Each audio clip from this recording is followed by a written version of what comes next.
చూస్తున్నాం. రాజధాని అమరావతిపై మరోసారి సజ్జల రామకృష్ణారెడ్డి సంచలన వ్యాఖ్యలు చేశారు. అమరావతిని మనస్ఫూర్తిగా స్వాగతిస్తున్నామని, రాజధానిని జగన్ ఎప్పుడూ వ్యతిరేకించలేదని వైసీపీ నేత సజ్జల రామకృష్ణారెడ్డి మరోసారి స్పష్టం చేశారు. రాజధానిలో జగన్ ఇల్లు, పార్టీ ఆఫీస్ కూడా కట్టుకున్నారని, చంద్రబాబు ఇంకా అక్రమ నివాసంలోనే ఉన్నారని ఎద్దేవా చేశారు.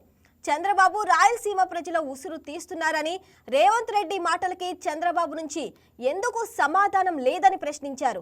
రాజధాని నిర్మాణం కోసం తొలి దశలో 50,000 ఎకరాలు ఇచ్చిన రైతులకు ఏమీ చేయలేదని, రైతులకు ఇస్తున్న రిటర్న్స్ ఫ్లాట్స్ కు కనీస మౌలిక సదుపాయాలు లేవని మండిపడ్డారు.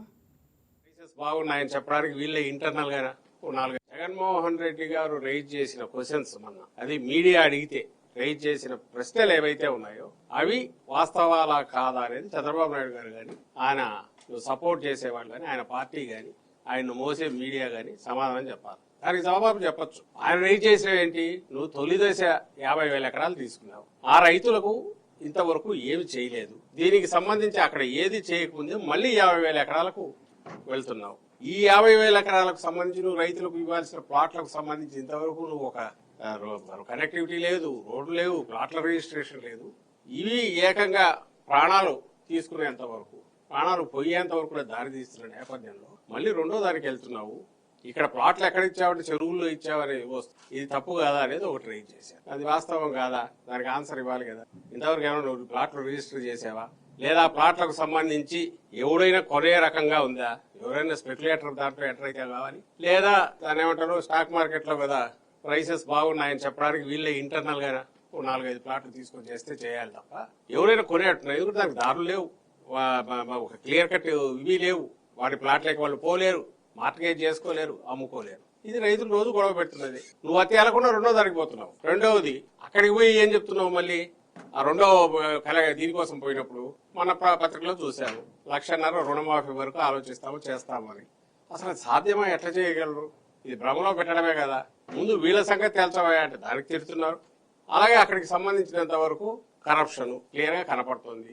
జగన్మోహన్ రెడ్డి గారు ఈ రోజు రైజ్ చేసిన పాయింట్స్ 19లో అధికారం లేకొచ్చినా కూడా అవే రెలవెంట్ క్వశ్చన్స్. ఎకరాకు 2 కోట్లు, 1,00,000 ఎకరాలు, 50,000 ఎకరాలకైతే 1,00,000 కోట్లు తీసుకురావాలి. అప్పటికి నువ్వు పెట్టింది, మేము 19లోకి వచ్చేసరికి వైఎస్ఆర్సీపీ 5,000 కోట్లు ఖర్చు పెట్టింది. ఈయన మొత్తం 5 ఏళ్లలో ఆయన ఖర్చు పెట్టింది 5,000 కోట్లు. ఇంకా 1,00,000 కోట్లు తీసుకురావాలి. ఇది చేసుకుంటూ పోతే ఎప్పటికి తెగుతుంది, ఎక్కడికి వెళ్తుంది? కాబట్టి ఇది సాధ్యం కాదు. ఈ ప్రాజెక్టు ఇక్కడ ఇట్లాగైతే సాధ్యం కాదు. అందుకోసం ప్లస్ ఇంటర్నల్ స్కామ్లు సేమ్ అదే చేస్తున్నాడు. ఇంకొక 50,000 ఎకరాలు తెచ్చిపెట్టాలి. ఈ రైతులకు నువ్వు ఎందుకు ఫస్ట్ నీ ప్రియారిటీ ఏది ఉండాలి? నువ్వు లోన్ తెచ్చావు, 40,000 కోట్లు ఇప్పటికే కమిట్మెంట్ అయిపోయి తీసుకున్నావు. ఇట్ ఈస్ నో మోర్ ఏదో ఆయన బయటకు మాట్లాడే మాటలు కాదు, భ్రమలో పెట్టడం కాదు. అప్పులు అనేవి రియాలిటీ అయిపోతున్నాయి. ఈ 40,000 కోట్లు, ఈ 1,00,000 కోట్లు, 2,00,000 కోట్లు రియాలిటీ అవుతుంది. ఎందుకంటే ఇది సెంటర్ లో పార్ట్నర్ ఇప్పుడు మొత్తం ఎనర్జీస్ అన్ని దాని మీద పెడుతున్నాడు. ఏ ఒక్కర్లేదు నాకు అమరావతి పేరు మీద ఫండ్స్ ఇవ్వండి, ఇక్కడ వాటికి సంబంధించి నేను టెండర్లు పిలుస్తాను. పోనీ ప్రియారిటీ ప్రకారం చేయాల్సిన రైతులకు న్యాయం చేస్తున్నాడు, అది చేయట్లా. ఇమ్మీడియట్ బిల్డింగ్లు వీటిని పిలుస్తున్నారు టెండర్లు. వాటిలో లేదా ఎత్తిపోతలు 3,000-4,000 కోట్లు ఎత్తిపోతలు పెడుతున్నారు. సో బిల్డింగ్లు ఎట్లా కడుతున్నారు అవి చూస్తుంటే మీరే గమనిస్తారు. 50 లక్షల ఎస్ఎఫ్టీ సెక్రటేరియట్ అని, అది ఏదో ఐకానిక్ టవర్స్ పేరుతోనే ఏదో అనుకుంటా 5-6 టవర్స్ కడుతున్నారు. 50 లక్షల ఎస్ఎఫ్టీ. ఇప్పుడు Telangana secretariat latest. Please subscribe to YK TV Network. Please subscribe to YK TV. Please watch YK News. Don't forget to subscribe YK News channel.